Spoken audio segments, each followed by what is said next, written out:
À quoi sert l'école et l'université en Afrique? Si on veut être gentil, on va dire à rien. Mais comme à Mansa, nous n'avons pas pour ambition d'être gentils,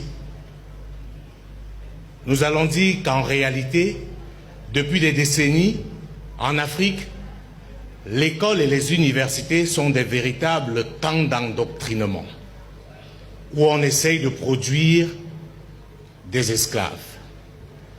Et oui, mes chers amis, depuis lors, de la maternelle au primaire, en passant par le secondaire et avec pour couronnement l'université, ce qu'on essaye de faire de vous, c'est de véritables nègres de maison.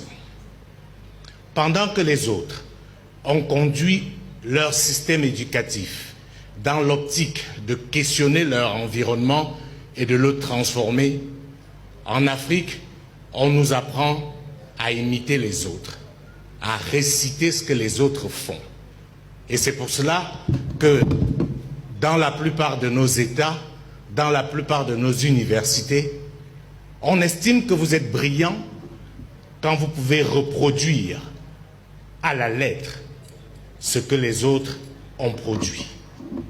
Ce n'est pas un fait de hasard que même dans un domaine essentiel comme la philosophie, nos référents viennent d'ailleurs.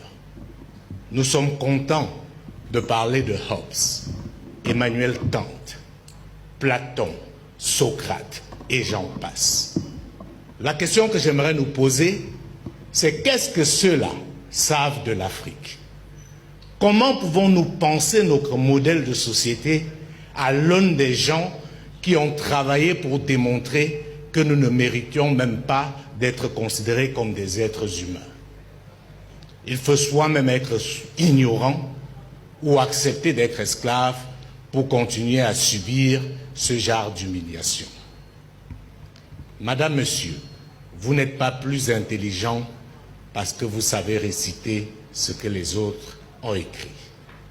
Chers amis étudiants, vous n'êtes pas plus brillants parce que vous pouvez citer les plus grands auteurs du monde.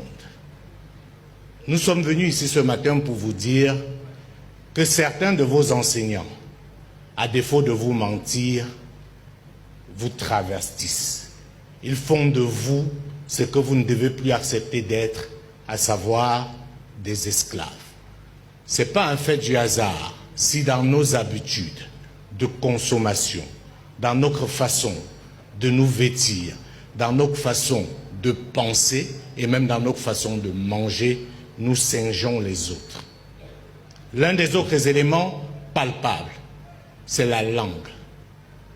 On nous a fait croire qu'on était analphabète ou illettré parce qu'on ne savait parler ni le français ni l'anglais.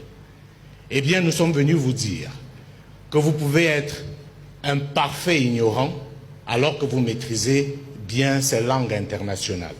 Par contre, vous pouvez être un savant en malinké, en soussou ou encore en peul. N'ayons plus peur de qui nous sommes.